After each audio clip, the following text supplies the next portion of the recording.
Hello বন্ধুরা, good morning সবাইকে। কেমন আছো তোমরা সবাই? আশা করছি তোমরা ভীষণ ভালো আছো, আর আমরাও কিন্তু বেশ ভালো আছি।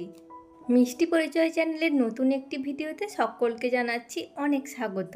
আর এখন ঘড়ির কাঁটায় বাজে ওই সকাল 7টা, আর এখন থেকেই তোমাদের সাথে নিয়ে ভিডিওটি শুরু করছি। সাথে থাকো, আশা করছি আজকের ভিডিওটাও তোমাদের ভীষণ ভালো লাগবে। আজকের দিনটা ছিল বুধবার, আর আজ ছিল পূর্ণিমা। তবে পূর্ণিমাটা আগের দিন মঙ্গলবারে আর কি বেলা 11টার দিক নাগাদ পড়ে গেছিল। তবে আমি যেহেতু সকালের দিকেই পুজোটা করি, তাই আর কি কাল সেভাবে কোনো কিছুই করতে পারিনি। তো যেদিন পূর্ণিমা থাকে, তো সেদিন আর কি আমি একটু চেষ্টা করি আর কি গোপালকে একটু স্নান করানোর, দুধ গঙ্গা জল দিয়ে, আর একটু ভালোভাবে ভোগ প্রসাদ দেওয়ার।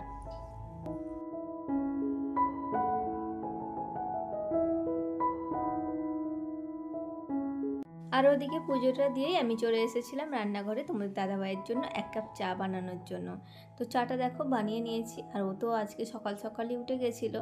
তো বাবু চলে যাওয়ার পর ও কিন্তু অনেকক্ষণ শুয়ে থাকে, তারপর গিয়ে ওঠে। কিন্তু আজকে না একটু বাবুর লেট হয়ে গেছে, তো তার জন্য বললো চলো আমি দিয়ে আসছি। প্রতিদিন আমিই যাই সাইকেলে করে দিতে, আর নিতে যাওয়ার সময় কিন্তু স্কুটি করে বের হয়। কিন্তু ও আজকে বললো যেহেতু তোমাদের দেরি হয়ে গেছে, তো চলো আমি দিয়ে আসছি। তো গাড়ি করে দিয়ে আসলো, আর ওর বললো যে আমার আর কি একটু তাহলে 1 কাপ চা দাও। তো ওকে 1 কাপ চা দিয়ে দিলাম। চা দেওয়ার পরই না, তো ওকে আর কি খেতেও দিয়ে দিলাম। বললো ঠিক আছে, আর শোবো না, তাহলে একদম বেরিয়ে যাব। তো তাহলে তুমি একটু খাবারটা রেডি করে দাও।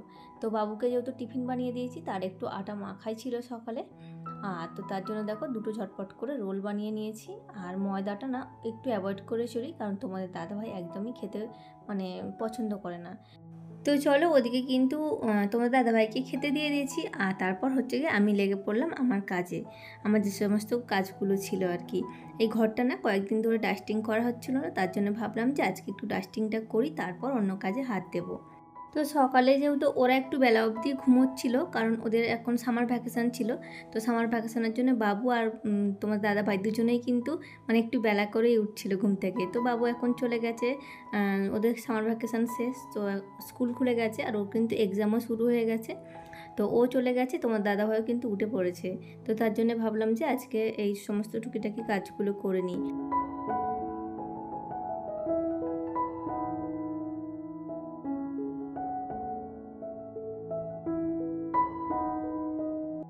আর এদিকে যে টেবিলে যেটা চাপা থাকে আর কি টোয়ালেটা, এটা কিন্তু আগের দিন ধুয়ে দিয়েছিলাম, প্রচুর ময়লা হয়ে গেছিলো। আর এই যে দেখতে পাচ্ছ বাবুর বই খাতা পেন সমস্ত কিন্তু এক জায়গায় কোনো দিনই থাকে না, এদিক ওদিক ছড়াছড়ি করে। তো সবগুলো আর কি গুটিয়ে গুটিয়ে রাখতে হয় সব সময়। তো যতক্ষণ ও থাকে ততক্ষণ ছড়িয়েই যায়, তো আমি একটা একটা করে রাখি আবারও।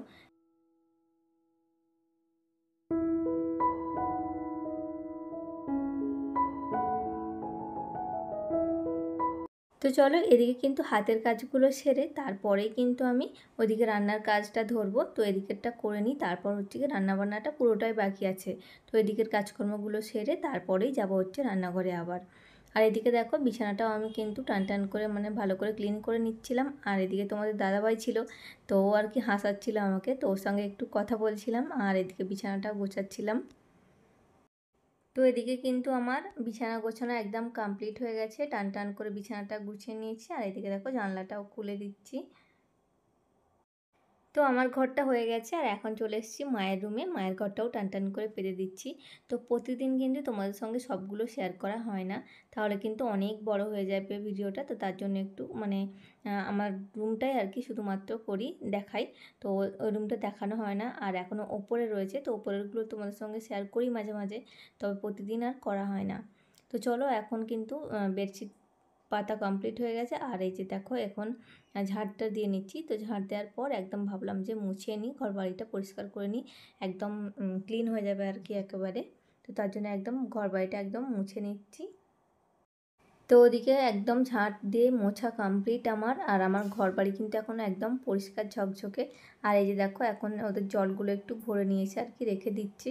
তো বাবুর বোতল আর তোমার দাদাভাইয়ের, তো ওদের দুজনের বোতলগুলো ভরে এক জায়গায় রেখে দিলাম। আর এই যে দেখো দেখতে পাচ্ছ আমাদের টিঁটা, ওর এখন খিদে লেগেছে, চিৎকার চেঁচামেচি করছে। আর এই যে এখন এই যে সোফাটা, বেডশিটটা মানে সোফার কভারটা নতুন কিনেছি। আর কেমন হচ্ছে তোমরা জানিও কালারটা, আর কেমন লাগছে। তো অনেক দিন ধরেই ভাবছিলাম যে কিনবো কিনবো, কিন্তু কালই দেখলাম যে একজন এসেছে পাড়ায় বিক্রি করতে, তো ওনার থেকে নিয়েছি আর কি। তো চলো এটাকে হচ্ছে একটু টান টান করে পেতে দিই, সব কিছু হয়ে গেল, এটা কেন আর বাদ যাবে।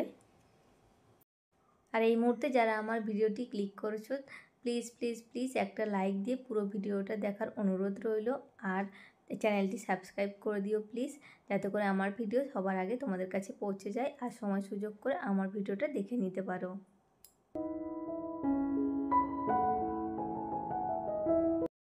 আর ওদিকে এত গরমে কাজ করার পর খুব টেস্টা লাগছিল আর কিন্তু খুব ক্লান্তি বোধ হচ্ছিল। তো তার জন্য দেখো একটু আমি ভুসি নিয়েছি আর কি, স্কুলের ভুসি যেটাকে বলা হয়, সেটা আর কি একটু ভিজে রেখেছিলাম সকালে, তো সেটারই একটু মানে বাতাসা দিয়ে ঘোল করে নিচ্ছি।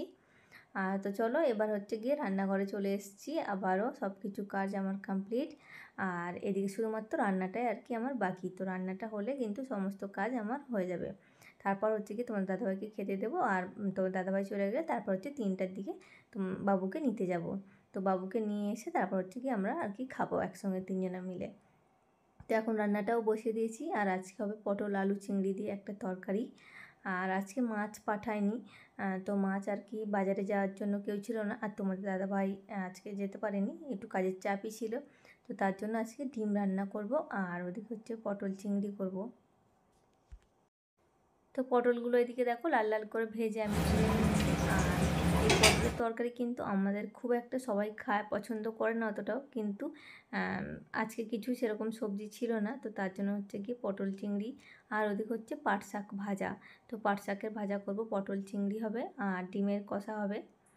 তো এদিকে দেখো মশলাটাও কিন্তু আমি কষিয়ে নিয়েছি, আদা রসুন পেঁয়াজ আর লঙ্কা দিয়ে বেশ ভালোভাবে মশলাটা কষিয়ে তার উপর এই যে আলুটা আমি আগে মানে ভেজে একটু জল দিয়ে সেদ্ধ করে নিয়েছি, তারপর হচ্ছে তার সঙ্গে পটল আর এই চিংড়ি দুটো একসঙ্গে দিয়ে মশলাটা কষিয়ে দিয়ে দিলাম। তো এদিকে দেখো শাক ভাজাটাও আমার কমপ্লিট হয়ে গেছে।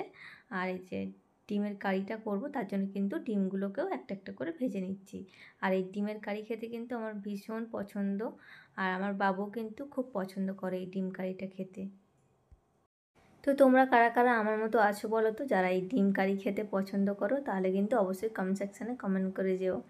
আর তোমাদের এই ভিডিওটা দেখার পর কি মনে হচ্ছে সুন্দর করে একটা কমেন্ট করো, যাতে করে সেই কমেন্ট ধরে আমিও তোমার পরিবারে চলে যেতে পারি। তো চলো এদিকে মোটামুটি আমার রান্নাবান্না কমপ্লিট হয়ে গেছে। আর এই যে দেখো গ্যাসের সামনে যেহেতু এই মানে তেল মশলাগুলো রাখা হয়, তার জন্য কিন্তু তেল রান্না করার সময় ছিটিয়ে ছিটিয়ে পড়ে, তো একটু আর কি চেষ্টা করে এগুলো মুছে নেওয়ার। তো চলো আজকে আসি, দেখা হবে আবার তোমাদের সঙ্গে পরের দিনকে। সবাই খুব ভালো থাকবেন, টাটা।